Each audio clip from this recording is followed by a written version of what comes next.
Hello. Hello. Hello, hello, hello. Hello. Welcome back to my channel. Today, we will be talking about the case of Yingying Zang. So, today's video will be another video in my true crime ASMR series. So you may notice I'm in a different space. I am trying to find the most perfect space for me to give you a better ambiance. I want you to be relaxed, and outside sounds are not only irritating for you, but especially irritating for myself. So, today's video will be added to my true crime ASMR series, as always, where you can find past and future videos in this series. I do apologize for any audio malfunctions, I guess, in my previous video. My video was fine as the original, but after uploading, it sounded quite different for my soft speaking. So hopefully YouTube will allow me to have the same audio that I am listening to when I edit. So I would like to warn you as well that today's video has content that may be disturbing for some viewers. As such, viewer discretion is advised.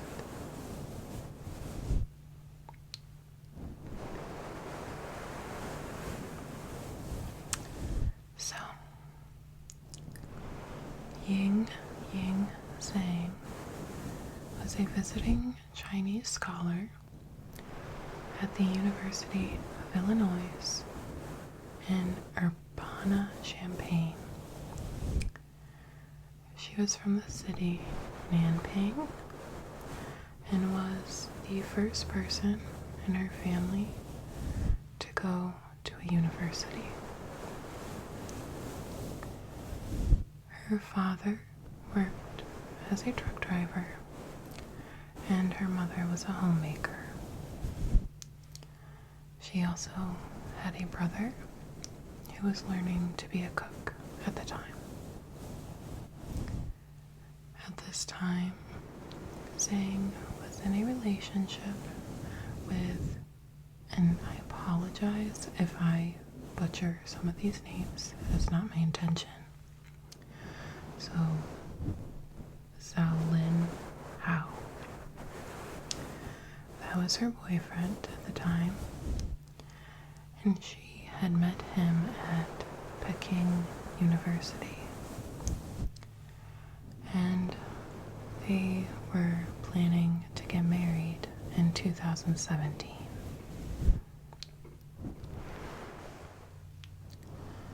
On June 9th, 2017, Zhang had an appointment with a leasing agent. She was looking for an apartment that she could stay in while going to university.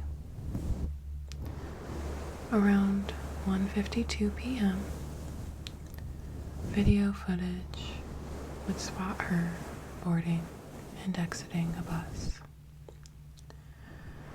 The video then shows her trying to flag down another bus, but unfortunately, it did not stop.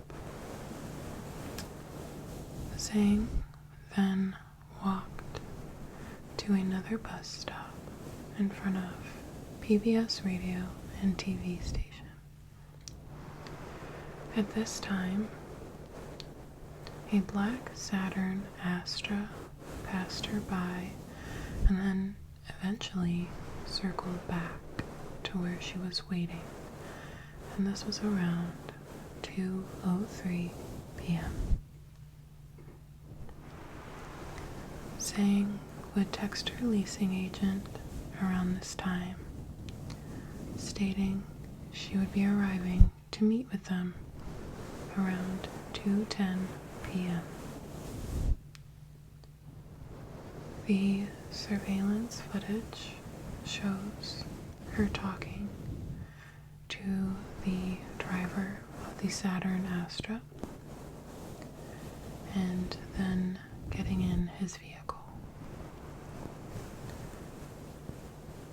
Her leasing agent would text her back and receive no response. Her friends at the university became very worried after hours of her not coming home and reported her missing to the University of Illinois Police Department. Her time in front of the radio station and talking to the driver of the Saturn Astra would be the last time she would be seen. And Zang had barely been in the States for 2 months.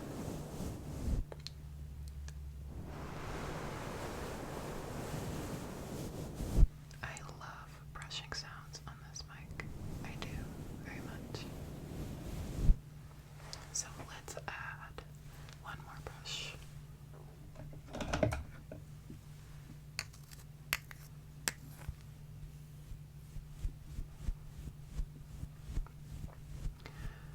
The University of Illinois Police Department and Urbana Police Department contacted the FBI to locate Zang, especially since not many details could be figured out from the vehicle into which Zang had gotten into. They were able to identify the license plate. So this would turn into a widespread search that not only involved police, but involved students from the campus as well.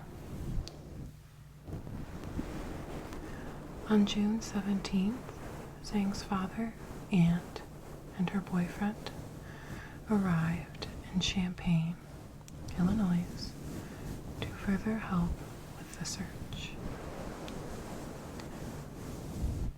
A reward of $40,000 was announced for those who had any tips that would help in finding Zang. Many calls came in claiming sightings of Zang, but none were confirmed as her.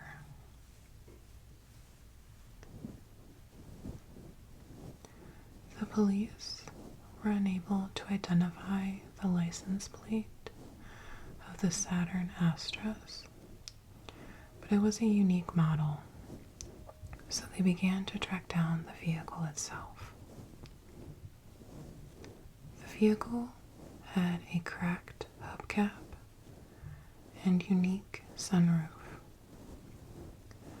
They then traced the car's owner, who turned out to be Brent Christensen, who was a former PhD student at the University of Illinois. The master's degree holder in physics, who was also married at the time, was interrogated by the police, who found out that his story was more than wavered.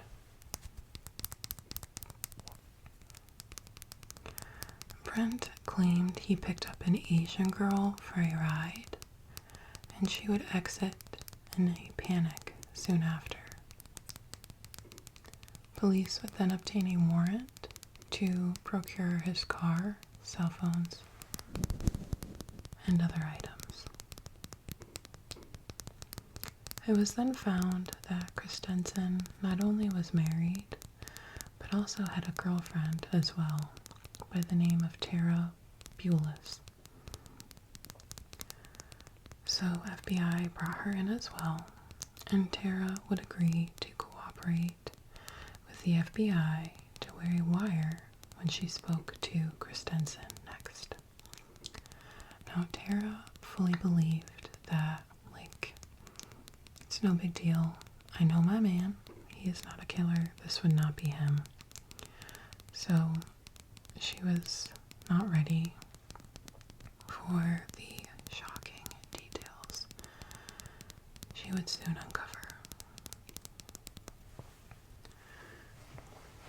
Tara had thought Christensen was innocent and had told authorities that the wire would only exonerate him. Christensen would walk with Tara at the memorial walk for Zang.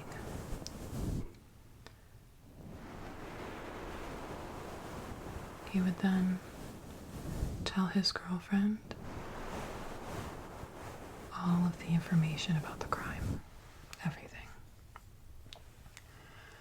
He would tell Tara that he had brought Zang back to his apartment and held her there against her will. Christensen described the crime in great detail, almost as if he were admiring it. He stated he had raped, strangled, stabbed, and had beaten Zang with a baseball bat when she was trying to defend herself.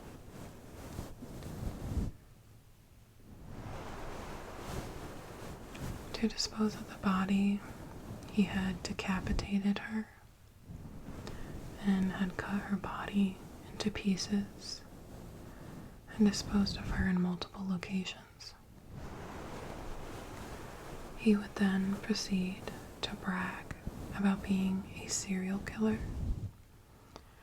and that Zang was his 13th victim.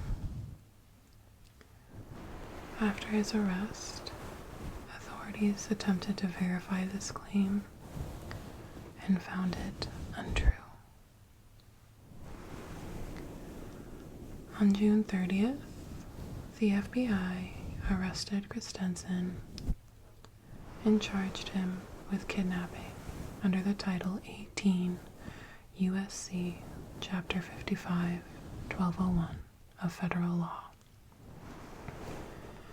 According to this law, if a kidnapping results in the death of any person, life imprisonment or the death penalty is prescribed. The FBI report noted that in April, before the alleged kidnapping, Christensen used his phone to access the sexual fetish website FetLife, visiting forums such as Abduction 101. Christensen had no priors and no record of disciplinary problems before this crime. On July 5th, Christensen was denied bail after hearing submissions from the prosecutor and his own attorneys. On July 12th, 2017, a federal grand jury indicted Christensen for kidnapping Zang. The indictment alleges that he willfully and unlawfully seized, confined, decoyed, kidnapped, abducted, and carried away Zang, and otherwise held her for his own benefit. For his own benefit and purpose, and used a means, facility, and instrumentality of his interstate commerce, namely a Motorola cellular telephone and a Saturn Astra motor vehicle, in committing and in furtherance of the commission of the offense. Christensen pled not guilty at his arraignment, even though they had him on audio being so, he admitted to the crime. I just think that's so funny. You had just bragged and act like this big man to your girlfriend, thinking she'd get all hot about you just being a monster, and now you're gonna plead guilty. Bold behavior. Anyway, his trial began in June 2019 with his attorney George Tassef. Now, Tassef would admit in the opening statements that Christensen killed Zang and he was on trial for his life because he could face the death penalty. On June 24th, 2019, the 12-member jury deliberated for less than 2 hours before returning its verdict. Christensen was found guilty of 1 count of kidnapping resulting in death and 2 counts of making false statements to agents of the Federal Bureau of Investigation. The jury was unable to unanimously agree to sentence Christensen to death. As a result, he was sentenced to life in prison without the possibility of parole.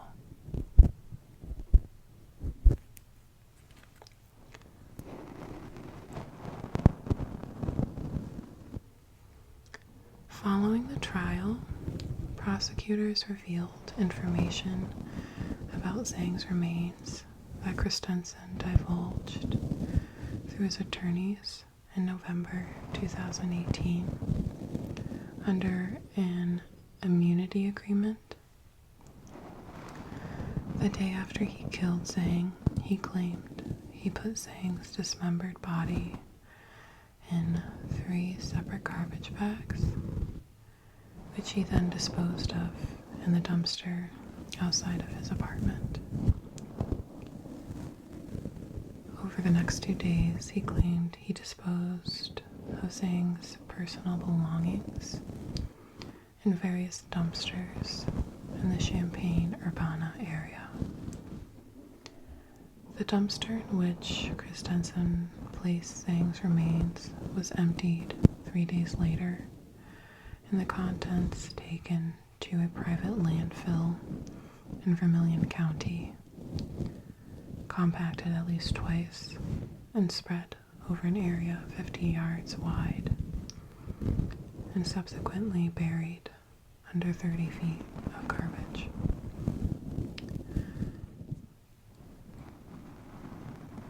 Christensen was placed in USB McCreary in Pine Neck, Kentucky, to begin serving his life sentence.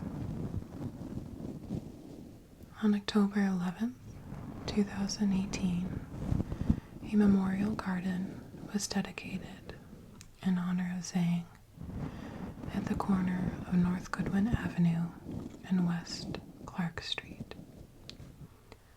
The garden consists of pathways, stones that were designed to disappear, leading to a bench, a weeping cherry tree, and a memorial stone. So we are very lucky to have things like video surveillance footage, because if we did not have that, we would have never been able to find out what happened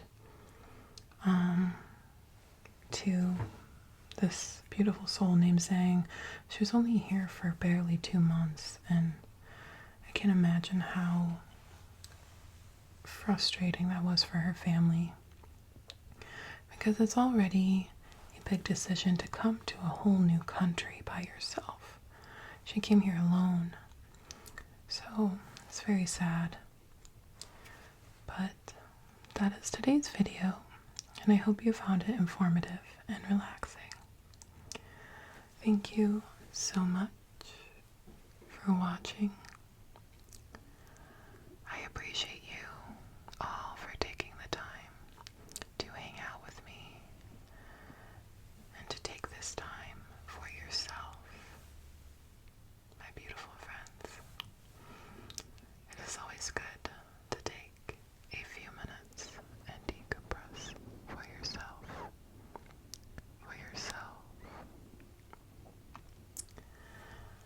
I hope today's video will hopefully YouTube does not mess with my audio quality.